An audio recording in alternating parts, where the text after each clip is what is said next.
সাহাবাদের মধ্যে এমন 10 জন সাহাবী, নবী পয়গম্বরের 10 জন সাহাবী ছিলেন, যেই সাহাবাদের ব্যাপারে আল্লাহ রাব্বুল আলামিন তাদের জীবিত অবস্থায় ওই সাহাবীদেরকে আল্লাহ পাক রব্বুল আলামিন ঘোষণা করেছেন, ওগো পয়গম্বর, আপনার এই 10 জন মানুষকে আমি আল্লাহ পাক এতটাই রাজি আর খুশি হয়েছি, এই 10 জন সাহাবীর উপর আমি আল্লাহ এতটাই খুশি হয়েছি, খুশি হওয়ার বিনিময়ে ওগো পয়গম্বর তাদেরকে জানায়া দেন 10 জন মানুষ আল্লাহর পক্ষ থেকেই তারা জান্নাতি।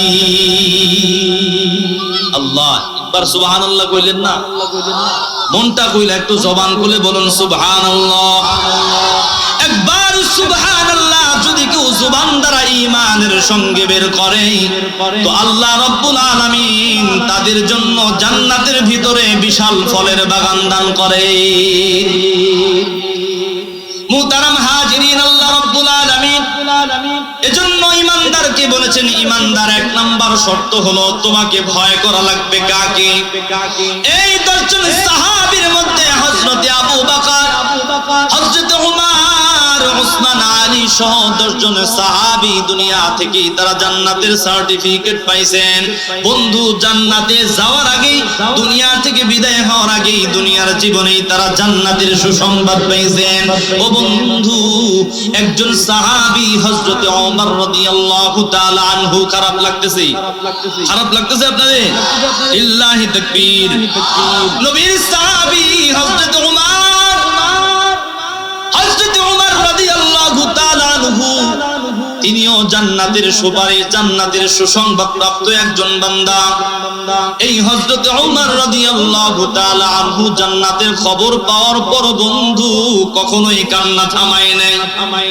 কিতাবের মধ্যে আসছে জান্নাতের সুসংবাদ পাওয়ার পূর্বে যতটা কান্না করেছেন, তো জান্নাতের সুসংবাদ পাওয়ার পরেও আল্লাহর নবীর সাহাবী তার চাইতে বেশি কেঁদেছে। নবীর সাহাবী হযরত ওমর রাদিয়াল্লাহু তাআলা আনহু এতটাই কান্না করেছেন, কান্না করতে করতে বাজান তার গালের মধ্যে কালো দাগ হয়ে গেছে, দাগ হয়ে গেছে।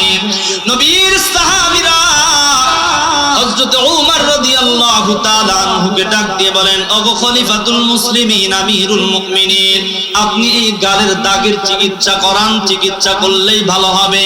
দাগের কারণে আপনার চেহারা বড় ভালো দেখায় না, দিলটা নরম করে দেন বাজান। পাশে গোরস্থান, এই গোরস্থানের মানুষ কেউ কেউ কান্না করতেছে, আবার কবরের মধ্যে শুয়ে শুয়ে জান্নাতের নিয়ামত ভোগ করতেছেন। ও বাজান, হযরত ওমর রাদিয়াল্লাহু তাআলা আনহু কান্না করার কারণে যে কালো দাগ হয়ে গেছে, সাহাবায়ে কেরামগণ বললেন, ওগো আমিরুল মুমিনিন, গালের চিকিৎসা করান, ভালো হয়ে যাবে, দেখতে বড় ভালো দেখা যায় না। হযরত ওমর রাদিয়াল্লাহু তাআলা আনহু এই কথা শোনার পরে তার কান্না আরো বেড়ে গেছে। সুবহানাল্লাহ বলেন। এতটাই কান্না বেড়ে গেছে, সাহাবীদেরকে বললেন, সাহাবীরা রে, আমার সাথীরা রে, আমি এই গালের চিকিৎসা করাবো না, আমি নিজেও জানি গালের চিকিৎসা করাইলে দাগ ভালো হয়ে যাবে, কিন্তু আমি এটা চাই না। কারণ হলো, শুনো রে, আমি যখন এই দুনিয়ার জীবনে থাকবো না, আখিরাতের সফরে চলে যাব, আমার মালিক যখন ডাক দিয়ে বলবে, রে ওমর, দুনিয়ার জগৎ থেকে আমি রবের জন্য কি নিয়ে আসছো রে ওমর, আমি ওমর ওই দিন আমার মালিককে ডাক দিয়ে বলতে পারবো, রব আমার আল্লাহ, আমি তোমার জন্য কিছুই আনতে পারি নাই গো মালিক, কেবলমাত্র শুধুমাত্র তোমার ভয় আমি যে কান্না করেছি, আমার কান্নাওয়ালা চক্ষু তোমার দরবারে তোমার জন্য নিয়ে এসেছি। এই জন্য আল্লাহ পাক রব্বুল আলামিন আমার এই কান্নার কারণে হয়তোবা মাফ করে দিবেন, এই জন্য আমি চিকিৎসা করাইতে চাই না। সুবহানাল্লাহ বলে।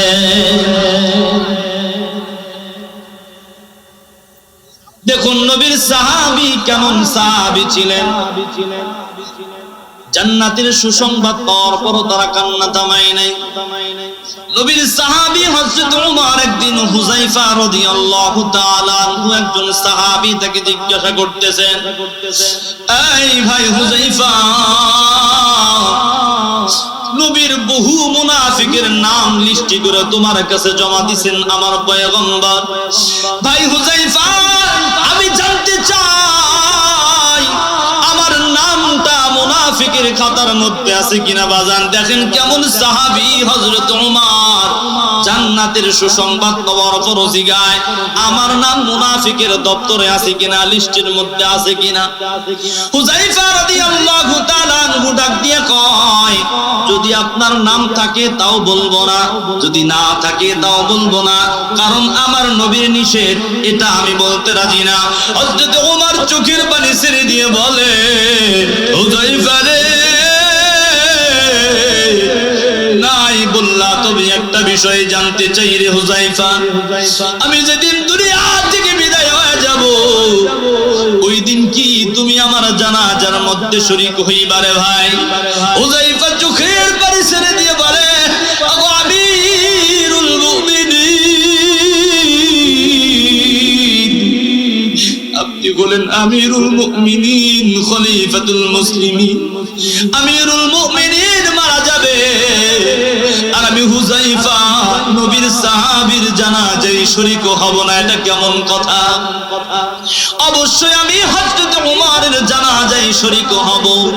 আমার নবীর সাহাবী হযরত ওমর চোখের পানি ছেড়ে দিয়ে বলে, হুযায়ফা রে, আমার আর বুঝের বাকি নাই, অবশ্যই আমার খাতায়, তোমার খাতায় আমি মুনাফিকের নাম ওমরের নাই। সুবহানাল্লাহ।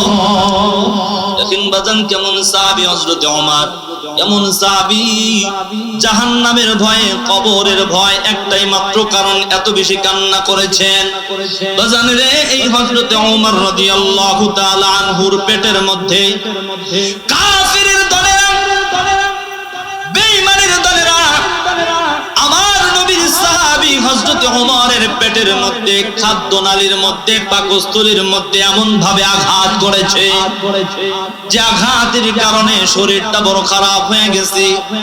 চিকিৎসক ডাক্তাররা বলছে, আমিরুল মুমিনিন, ওগো খলিফাতুল মুসলিমিন, অতি দ্রুত আপনার পরিবর্তে দ্বিতীয় খলিফা নির্বাচন করুন, কারণ আপনার শরীরের যে অবস্থা আপনি বেশি দিন বাঁচবেন না, পেটের যে অবস্থা, পাকস্থলীর যে অবস্থা, আয় নবীর সাহাবী আমিরুল মুমিনিন, বেশি দিন আপনি বাঁচবেন না, আপনার পরিবর্তে দ্বিতীয় একজন প্রতিনিধি নির্বাচন করুন, যত দ্রুত সম্ভব আপনি নির্বাচন করুন। হযরত ওমর রাদিয়াল্লাহু তাআলা আনহু দিন যায়, সময় যায়, তার শরীর খারাপ হয়ে যায়। এ বন্ধু কোনো দিকে খেয়াল না, আলোচনা একেবারেই শেষ প্রান্তে চলে আসছে। এই কথা বলার মাধ্যমে আমি আমার আলোচনার ইতি টানতে চাই বাজান। হযরত ওমর রাদিয়াল্লাহু তাআলা আনহু তার শরীরটা এতটাই খারাপ হয়ে যায়, গভীর মনোযোগ, মসজিদে নববীর বারান্দার মধ্যে হযরত ওমরকে শোয়া দেওয়া হয়েছে। এমন সময় চিল্লা করে, চিৎকার করে, কান্না করে আর বলে, ওয়াইলুল লাকা ইয়া উমর, ওয়াইলুল লাকা ইয়া উমর, ওয়াইলুল লাকা ইয়া উমর, ওয়া ইল্লাম ইয়াগফির লাকা রাব্বুক, ইল্লাম ইয়াগফির লাকা রাব্বুক, ওয়াইলুল লাকা ইয়া উমর, ইল্লাম ইয়াগফির লাকা রাব্বুক। আরে ওমর, তুই তো ধ্বংস হয়ে যাবি রে ওমর, যদি তোর মাওলা পাক তোরে মাফ না করে। এই ওমর, তুই তো ধ্বংস হয়ে যাবি যদি তোর আল্লাহ তোরে মাফ না করে। এটা বলে আর কান্না করে, হাউমাউ করে কান্না করে। নবীর সাহাবী হযরত ওমর রাদিয়াল্লাহু তাআলা আনহু ওই মসজিদে নববীর বারান্দায় শুয়ে শুয়ে তার সন্তানকে রাখে, আব্দুল্লাহ, আরে আব্দুল্লাহ, আর দুনিয়ায় বেশি দিন বাঁচবো না রে আব্দুল্লাহ, এই আব্দুল্লাহ, দেরি করবা না, চলে যাও আমার আম্মা জান আয়েশা রাদিয়াল্লাহু আনহার কাছে গিয়া বলো, আমি ওমর যদি দুনিয়া থেকে বিদায় হয়ে যায় রে, আমার কবরটা কি আমার বিশ্বনবী মুহাম্মদ সাল্লাল্লাহু আলাইহি ওয়াসাল্লামের পাশেই হবে। যাও অনুমতি নিয়ে আসো। হযরত ওমরের ছেলে আব্দুল্লাহ চলে গেছে আম্মা জান আয়েশার কাছে। রিয়া বলে অনুমতি দিবেন নাকি মা? আম্মা জান আয়েশা রাদিয়াল্লাহু আনহা মুহূর্তও দেরি করলেন না, অনুমতি দিয়ে দিলেন। হযরত ওমর আবার ডেকে বললেন, আব্দুল্লাহ যা আমার মা আয়েশার কাছে গিয়ে বল আমার জন্য অনুমতি আছে কিনা। আমার বন্ধু আবু বকরের পাশে আমার কবর হবে কিনা, মুহাম্মদ সাল্লাল্লাহু আলাইহি ওয়াসাল্লামের পাশে আমার হবে কিনা। সুবহানাল্লাহ বলেন সুবহানাল্লাহ। লা ইলাহা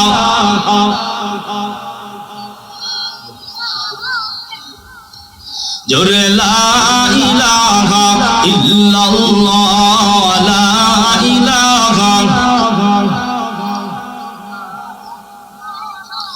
লা ইলাহা ইল্লাল্লাহু মুহাম্মাদুর রাসূলুল্লাহ।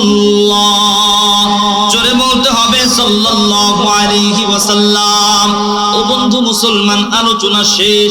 বন্ধু মুসলমান আব্দুল্লাহ ডাক দিয়ে কয়, বাবা আমি তো আম্মা জান আয়েশার কাছে গিয়েছিলাম, অনুমতি দিয়েছেন। চোখের পানি ছেড়ে দেয়।